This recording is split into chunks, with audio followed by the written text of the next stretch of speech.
have this memory of blood pouring out of my face onto the ground. We were all gonna die. I knew I'd be bitten. Panic, fear, terror. You're scared. It was so completely overpowering. He just ripped my face off. I told myself I'd rather die. It's everyone's worst nightmare, being eaten alive by a wild animal. In this episode, 3 remarkable stories of people who've been savaged by distant cousins of man's best friend. What's it like to become human prey?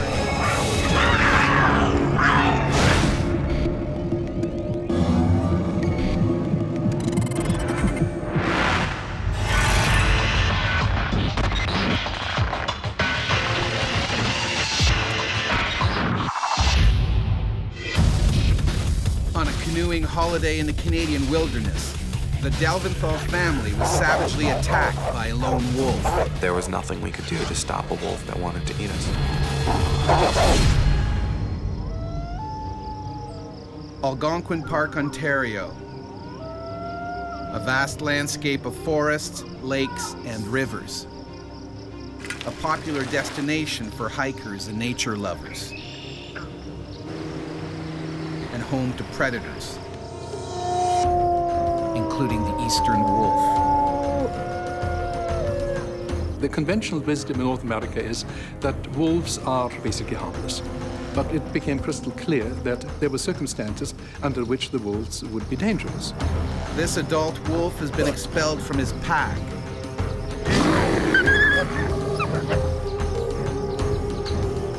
Forced to fend for himself, he's become an opportunistic predator, scavenging kills and raiding campsites. And he's starting to lose his natural fear of people. That's it. Just keep paddling straight on in. How you doing, guys? Yeah, just follow me in.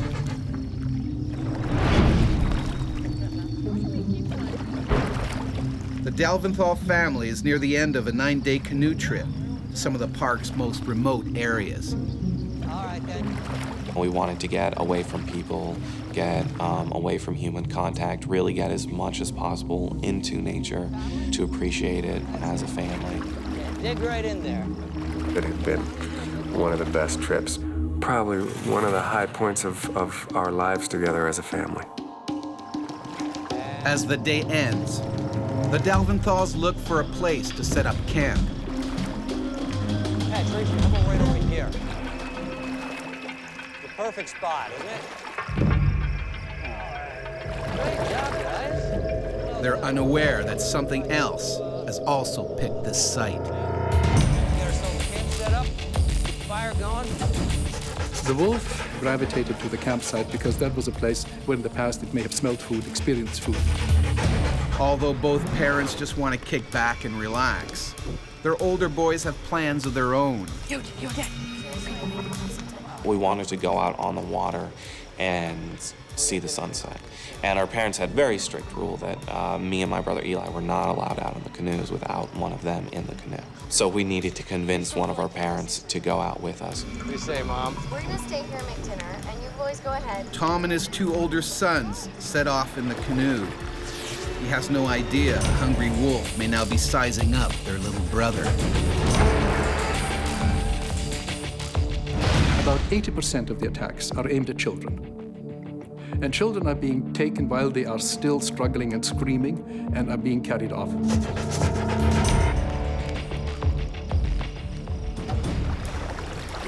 As Tom and his boys paddle further away from their campsite, they bump into other canoeists who tell them about an old Algonquin Park tradition. You ready? Let's do it. The wolf call. We sort of bunched all the canoes together and started howling, more or less in unison, doing our best to sound like wolves. When you howl, you let the pack know that you are another wolf and you're encroaching on its territory. The lone wolf closes in, possibly worried that rivals may attempt to steal his tempting evening meal. The The forest around the site was really thick. You couldn't see into the forest at all. And I heard something and just saw the side of something.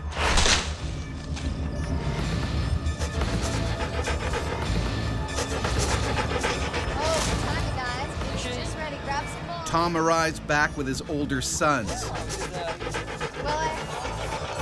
The wolf is likely scared away for now. All right, boys, time for bed. We got a long day tomorrow. It's been such a perfect evening that Tom and Tracy decide not to pitch the tents. The Delventhals will sleep under the stars.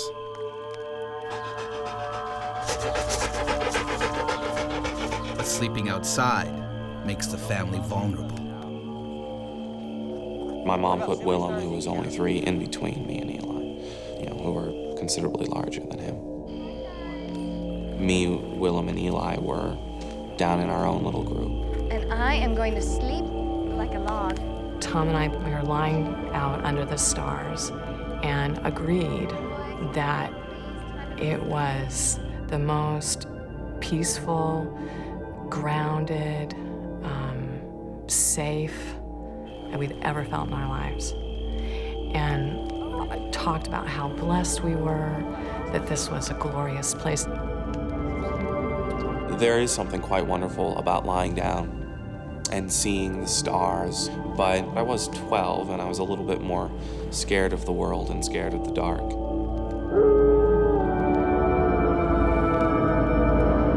The ravenous wolf bides his time.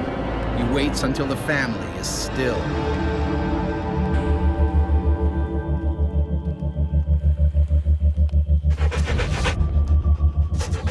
His sights are firmly set on the children. I was dreaming that I was walking through the woods with my parents, and it was sunny, and we were just sort of walking and talking. Finally, the wolf makes his move. He zeroes in on the most accessible prey, Zach.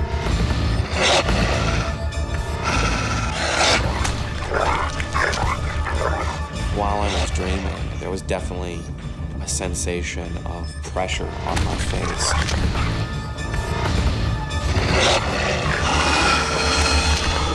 The wolf, as a killing machine, is extremely powerful. They really slice through tissues and meat and muscles and tendons. It's very severe. Incredibly, Zach keeps on sleeping. And it felt like I was being dragged. It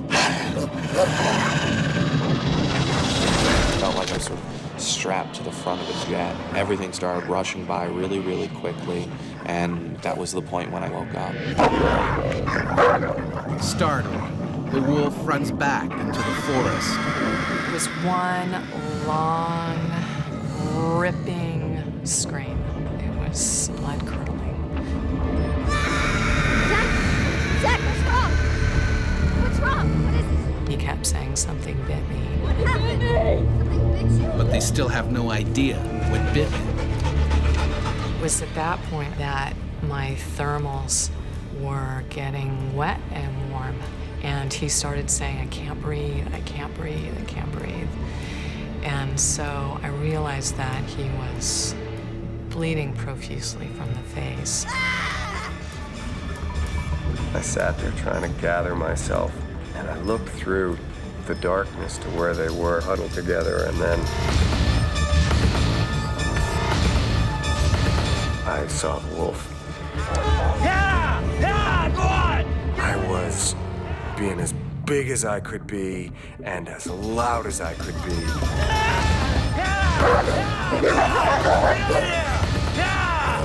I had to get it away from my wife and child. He ran right past us, and we could hear it running into the woods and whacking trees and bushes and stuff. And I was trying to hold Zach and figure out what was going on.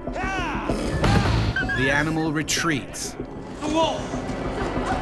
And I immediately started panicking. Could kill the whole family. Save it. I kept just pulling him down and whispering, "You have to stay calm. We have to stay calm. We have to stay quiet. We have to know where it is.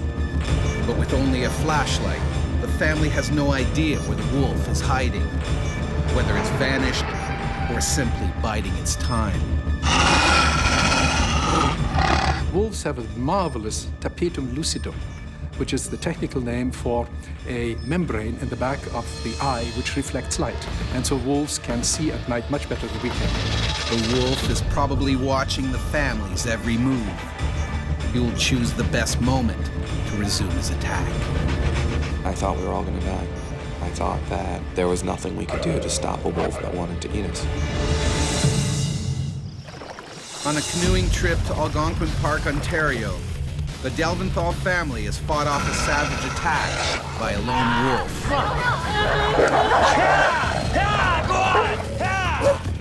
Go on! They're terrified and will strike again. First thing I found was my paddle. It was the biggest of all of the paddles. And I went back to where he had disappeared and stood there for about half a minute until I was satisfied that he was gone. Eli, let me see.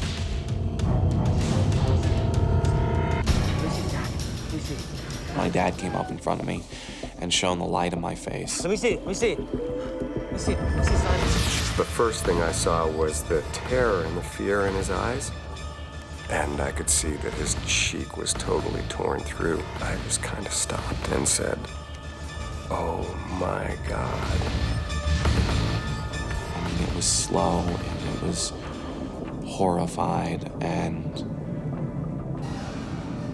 hopeless. And it was all there, and the oh my God, and the look on his face. And I knew it was worse than I thought it was.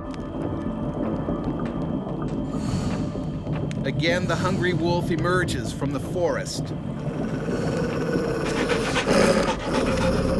Now he moves in for the kill. And my dad turned and charged it and followed it out into the woods. It was really scary, but I was gonna beat him. I was gonna destroy it. Go on! Get out of here!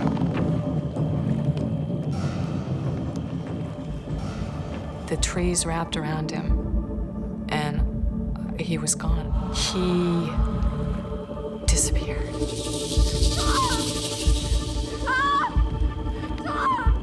Tom, come on!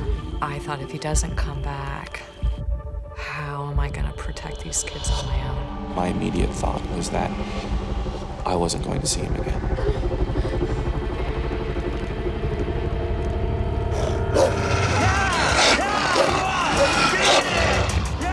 It was the darkest night I can ever remember, but all of my senses were really, really sharpened, and I felt like I could see exactly where he was. Armed with his makeshift weapon, Tom now has the upper hand. Wolves, in all their killing activities, have to respect one thing. They're basically hypochondriacs. Safety for them is paramount. Self-preservation wins over hunger. The animal retreats, for now. Seizing the moment, the Delventhals make their escape. Hold that on there. All right, you gotta get out of here. Up we go. Down here, let me talk to you.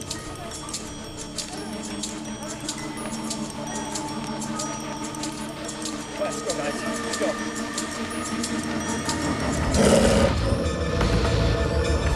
Hey, Will, Eli, you guys all right? Hey, let's go, baby. Let's go. Tracy, let's go. Zach, hold on. There was this moment of pushing off the site, and then I remember just going, because I knew at least the wolf couldn't get us now.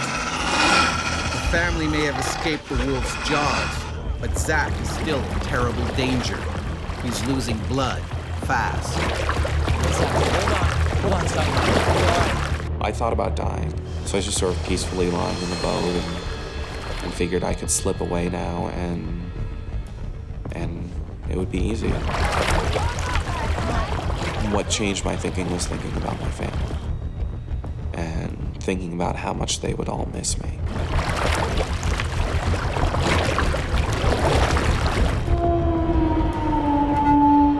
I was very aware that he might have lost a lot of blood, and that there was a lot further to go. We couldn't find our way out, and that was just feeling like incredible powerlessness on my part. I was really angry at myself, frustrated with myself, and frustrated with the situation. After 3 long hours, the family sees a glimmer of light. They arrive at a lodge, but the hospital is still another 4 hours away.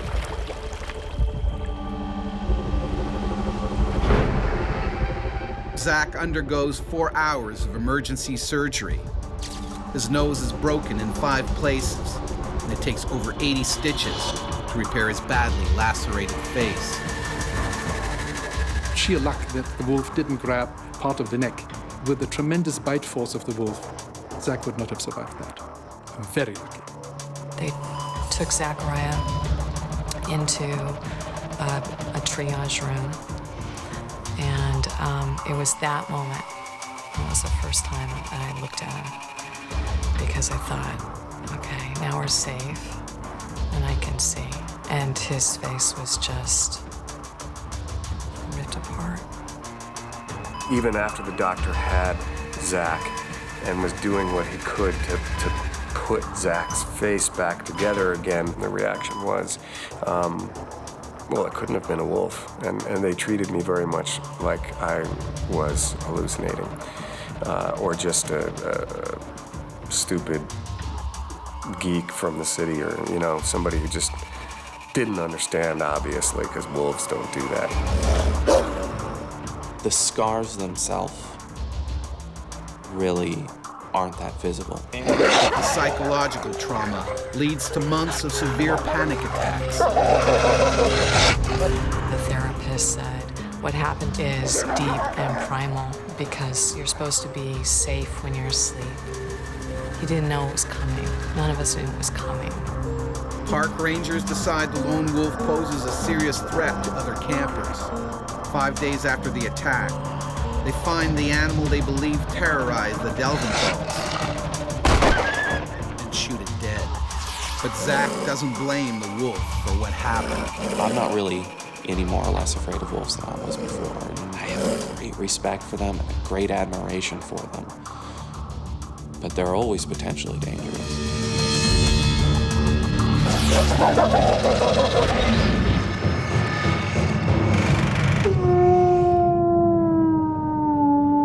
Throughout history, wolf attacks have been the stuff of nightmare and legend.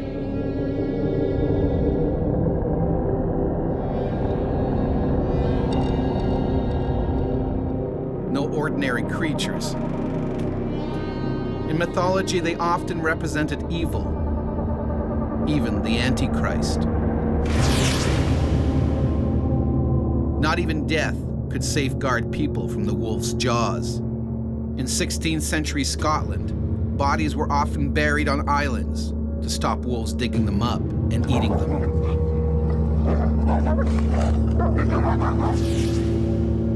No European settlement, it seemed, was safe.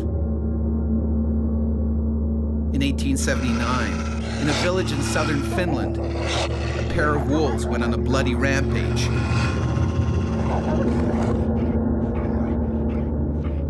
As many as 35 children were killed.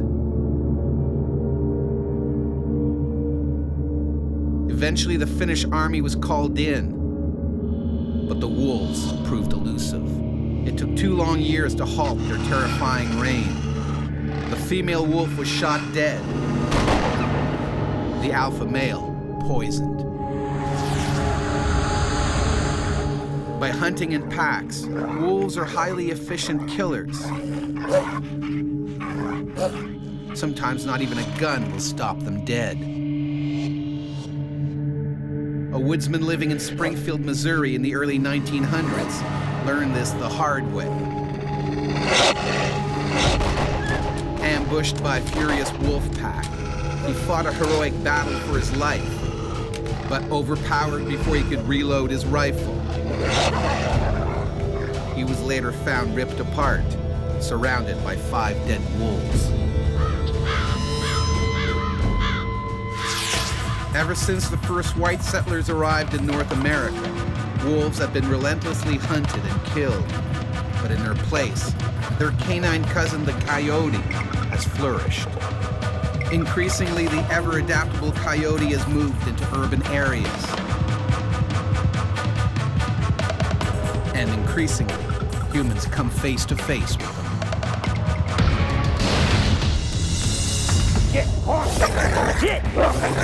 One afternoon in his yard, Jimmy Hawthorne ran into a wild coyote. A coyote with rabies.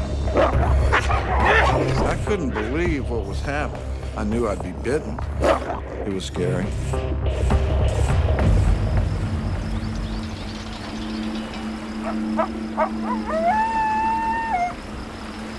This coyote has lost all sense of reality.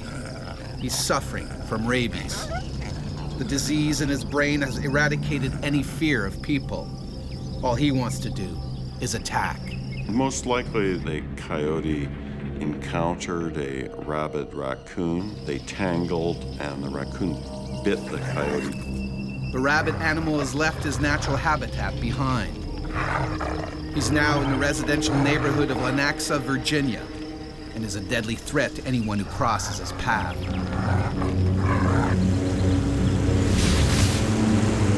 47-year-old Jimmy Hawthorne is working in his yard on a lazy Sunday afternoon. His wife is inside, taking a nap. It was a normal day.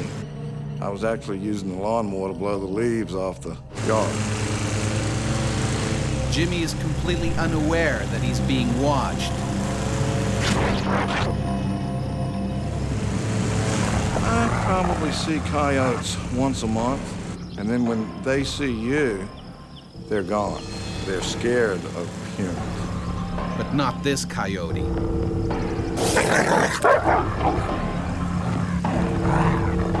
Driven by the lethal virus, he's desperate to bite anything or anyone. Rabies virus infection is transmitted in the saliva and often deposited in skin, subcutaneous tissues, or muscle, and then eventually spreads along nerves to the central nervous system. The diseased coyote closes in on Jimmy. I was just sort of in my own little world, riding on a piece of equipment, and it startled me. I mean, my first thought was, it was a German Shepherd. And then I looked and I said, oh my goodness, it's a coyote. Horrified, Jimmy realizes this coyote is rabid. At that point, it was just terror, scary. Rabies is almost always fatal if not treated immediately. Well, there have only been 6 survivors of rabies. We don't fully understand why the outcome is always fatal, but clearly the immune response isn't sufficient to clear the viral infection. It was driving the mole as fast as it would go. The coyote was having no trouble keeping up. The coyote kept circling the mole. Fueled by a wave of aggression, the coyote seizes opportunity and strikes. He bit my boot. I felt him bite the boot. I mean, I couldn't believe what was happening. I just remembered that moment of fear, of terror. It was scary. Luckily, the coyote's bite doesn't pierce Jimmy's thick leather boot. Jimmy needs to make it home before it does. But then, his mower runs out of gas and stops dead. My thoughts were, oh my goodness, if something scares you to death, And then it's like you have to take care of yourself, protect yourself. Jimmy must either risk running for his life or taking on the rabid animal. This animal might weigh 50 pounds, and I weigh 240. If it gets bad enough, you know, I'll just tear him apart with my hand. But I knew I'd be bitten. You don't see animals come up to you. I mean, I've been in the woods my whole life. Deer don't walk up to you. Rabbits don't walk up to you. This animal had no fear of man. He would come around the tractor. You know, I didn't want him to bite me on the back of my leg, and I just turned around and faced him, and he came at me, and I kicked him. That's when he sort of hollered, yipped, and went into the thicket. Because of his swelling brain, the rabid coyote is suffering terrible headaches. Jimmy's kick further disorients him. Jimmy's bought some time.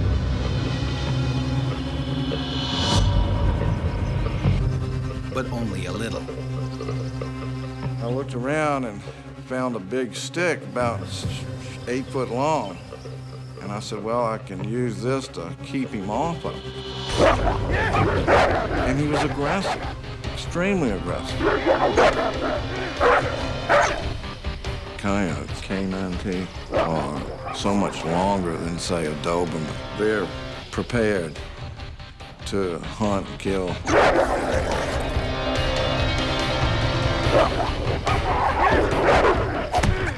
Wielding the stick, Jimmy scores a direct hit to the coyote's head. The crazed animal retreats, for now. Jimmy races for the house, but the door is locked. His wife still asleep. And the rabid coyote isn't yet done with Jimmy.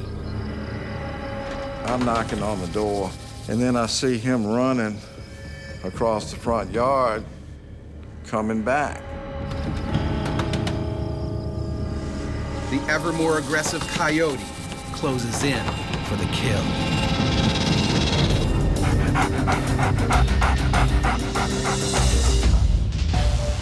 While mowing his lawn one Sunday afternoon, Virginian Jimmy Hawthorne is fought off an attack by a rabid coyote. Locked out of his house, Jimmy's now trapped by the deadly animal. A rabies victim suffers agonizing spasms in the throat, making it almost impossible to swallow. They develop neurological impairment and paralysis, finally progressing to coma, then death. Jimmy pounds on the door one last time to wake up his wife. And thank goodness she got the door open. And I went in and I told her there's a rabid coyote out there. And I was looking for a gun. The coyote refuses to give up. The rabies has infused him with blind courage. All he knows is he needs to bite.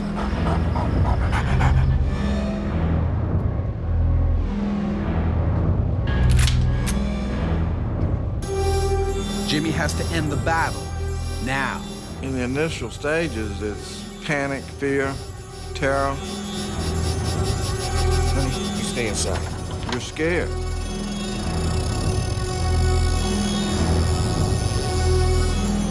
And then that went away. It goes from fear to aggression. It almost makes you angry. Leaving the sanctuary of home, Jimmy goes in search of the deranged animal.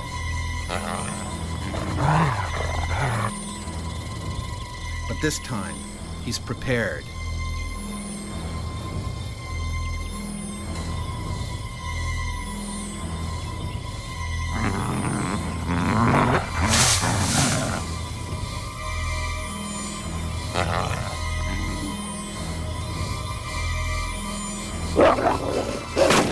Just a reflex action, I shot him. And killed him. When the animal is tested, experts confirm the rabies virus. Thankfully, Jimmy is healthy, but the psychological trauma remains. When I'd go to bed, I'd close my eyes and I would see the coyote coming at me. Now, when doing the gardening, Jimmy and his wife are always on guard, just in case. When the news originally did the story, when it happened, they said, "How do you feel about that?" And I said, "Well, you know, I would have rather been a lottery winner." So it was amazing to me how everything is nice. You're at home. It's a Sunday. You're working on your property. Everything's calm, and then everything turns into chaos. It's scary, you know.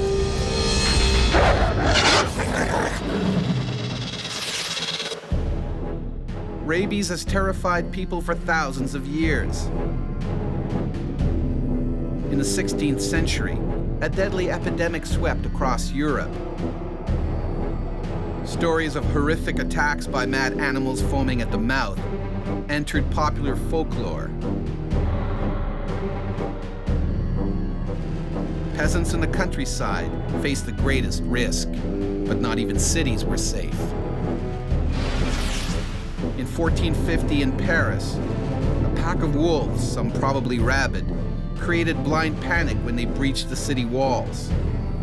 40 people were bitten and killed. The ferocious pack was lured into the heart of the city, close to Notre Dame Cathedral. There, a mob hell-bent on revenge stoned and speared the wolves to death. While the wolf and coyote have always posed a threat to humans in parts of North America, there's a much more dangerous animal at large. The powerful cougar, also known as a puma or mountain lion, is thought to have killed at least 18 people since records began.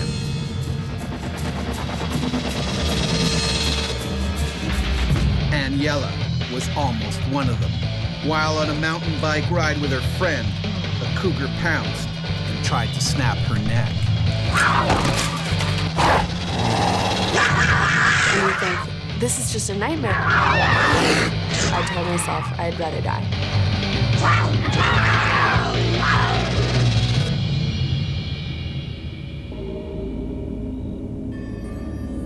The rugged canyons of Whiting Ranch Wilderness Park are a big draw for thrill-seeking mountain bikers. But here, taking a tumble is not the only hazard. The park is home to some spectacular and dangerous wildlife, including the feared cougar. California Fish and Game gives a range of population from 4,000 to 6,000 cougars in California. This 110-pound male cougar works alone. They're very good at being top predators and surviving in the landscape. Their quickness, their agility, their smoothness of movement, they're just good at that. The cougar has just taken a fresh kill.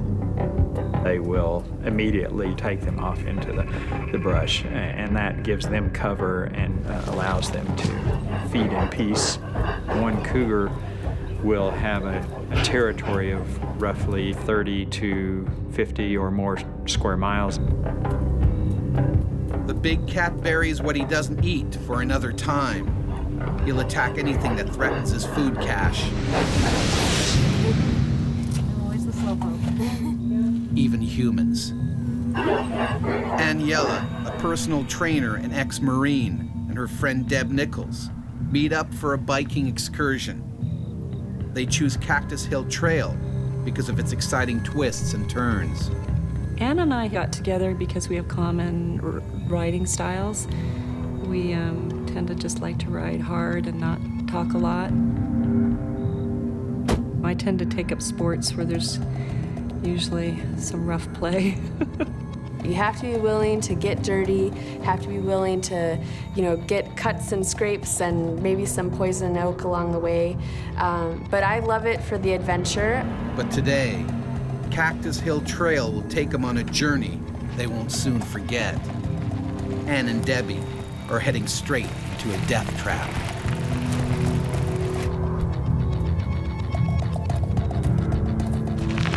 We were just kind of, coming into the downhill section. You're gonna finish the ride soon. All the climbing is done. And our goal was to make it out before it got dark. The cougar jealously guards its precious food.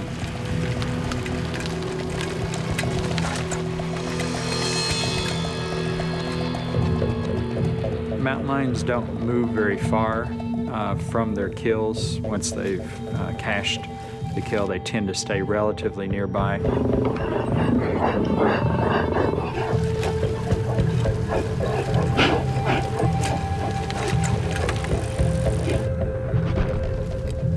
Just up the trail, another cyclist discovers an abandoned bicycle.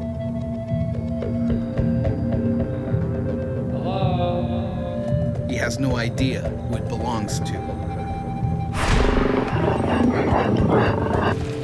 As I was first turning down that trail, Cactus Trail, when I came around one of the blind corners, we actually saw a man standing with his bike and then the second bike with no person. And my instinct was that they had stopped and that his friend was going to the bathroom. So honestly, I didn't really take it very seriously. The cougar's heightened sense of hearing picks up the noisy cyclists. They're invading his territory.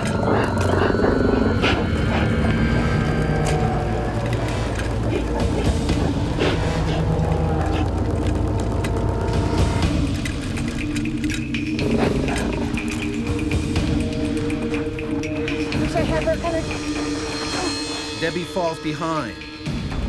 The distance between them has made both more vulnerable. Thinking his food cache is threatened, the mountain lion moves into attack mode. As I was moving down the trail, what caught my attention was I saw a flash of movement. I saw kind of a reddish-brown fur. Initially thought that I had startled a deer, and then the impact. The cougar can leap a great distance in the realm of 20 to 30 feet and will jump on their back and bite the back of the neck.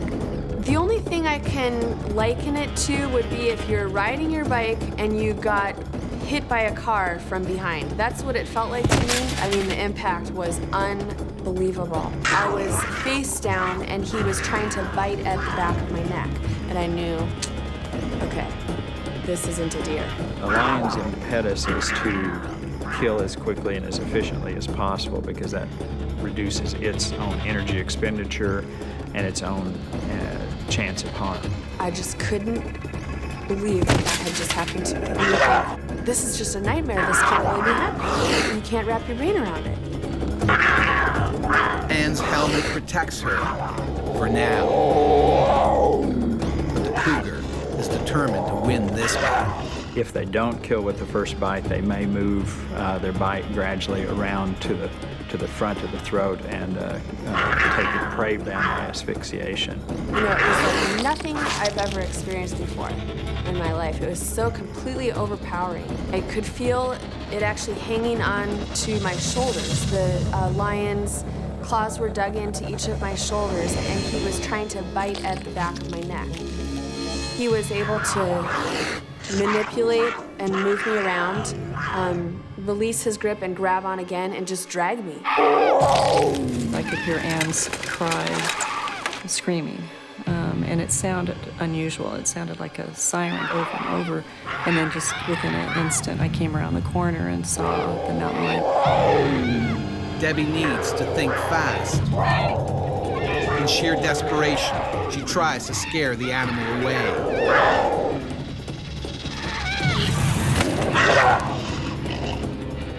he didn't even flinch. They're very focused predators. They don't get distracted easily. They have to finish what they start. Risking her own life, Debbie does the only thing she can think of.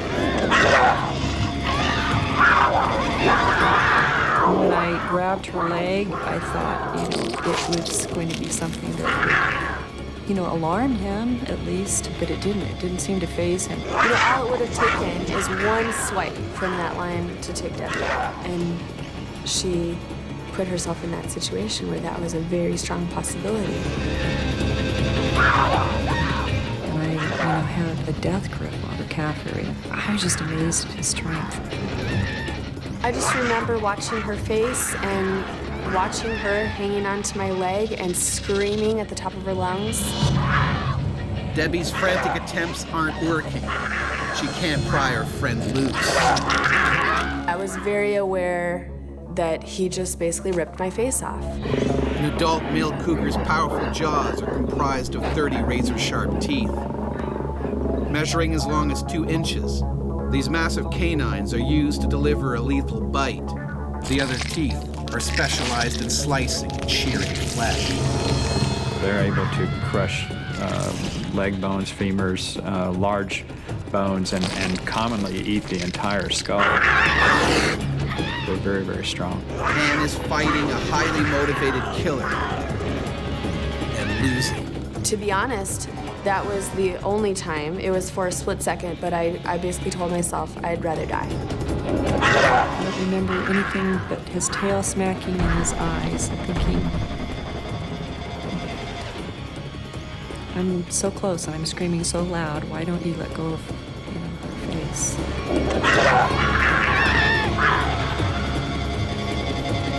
A group of cyclists up the trail hear Debbie's screams. They arrive with Ann's life hanging by a thread. I can't hold her much longer. I kept repeating that. I can't hold her much longer. One of the cyclists calls for help as the others join in the fight. But it's almost too late. The animal's large canines sink into Ann's throat. Once he locked down, things started to go black. I started kind of seeing stars. And I knew that was going to be the end.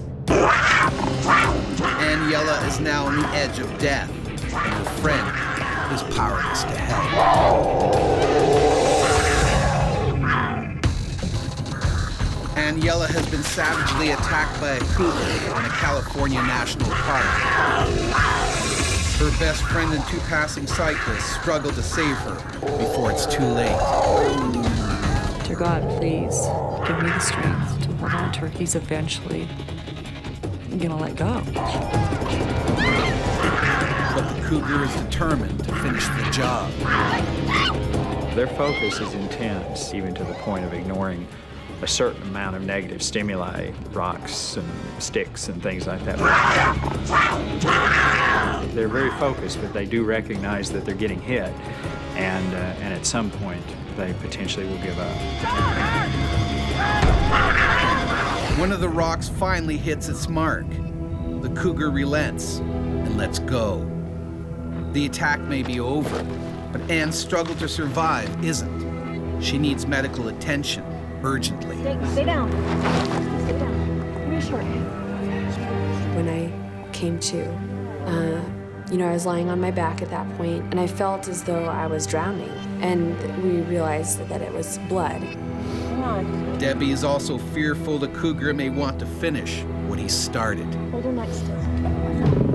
Immediately thought, I just want to get out of this area. I felt very uneasy that he probably hadn't left, but that, he was close by. They don't get rewarded by giving up easily. All of their evolutionary history dictates that once they start, they have to stick with it.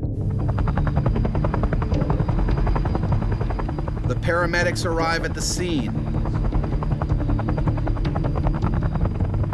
but they fear she may not make it to the hospital in time. My neck hurt so bad. Just every muscle was just torn. That's what it felt like. You know, it was so painful to even try to lift my head an inch. And I just said to her, Anne, you're gonna make it, you're gonna be fine. It's gonna be okay. The cougar stays in the area, still protecting his food cache, while Anne is airlifted to the hospital.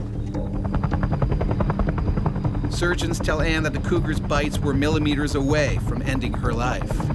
My plastic surgeon told me he found 40 bite wounds to my neck alone, and then I had obviously severe wounds to my face. It wasn't gonna be a quick fix. This is not like one surgery, I'm back to normal.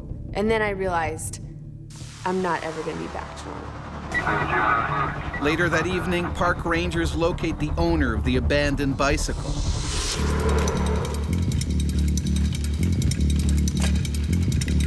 He had been making his way down Cactus Hill Trail when his chain came off.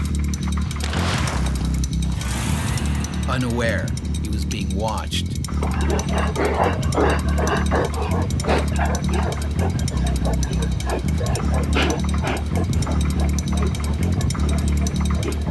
The animal struck with deadly force. The cougar likely snapped his victim's spinal cord in one bite.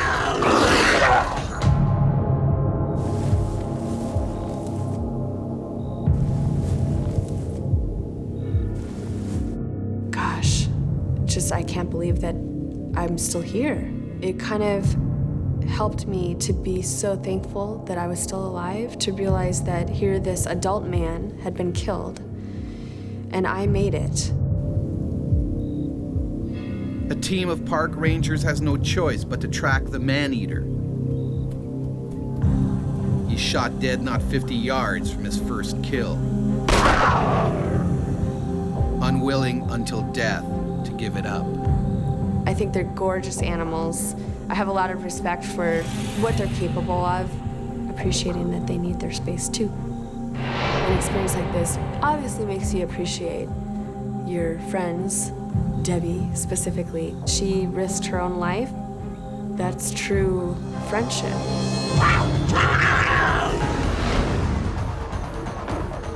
Their domestic cousins may be household pets, but in the wild, hunger or disease can occasionally drive these animals to target human prey. These people all came face to face with some of North America's most feared killer cats and dogs. They were lucky to survive. We were aware that there's mountain lions, but I just would have never thought that they would turn on me. The general advice is don't run, don't play dead, fight, because your life depends on it.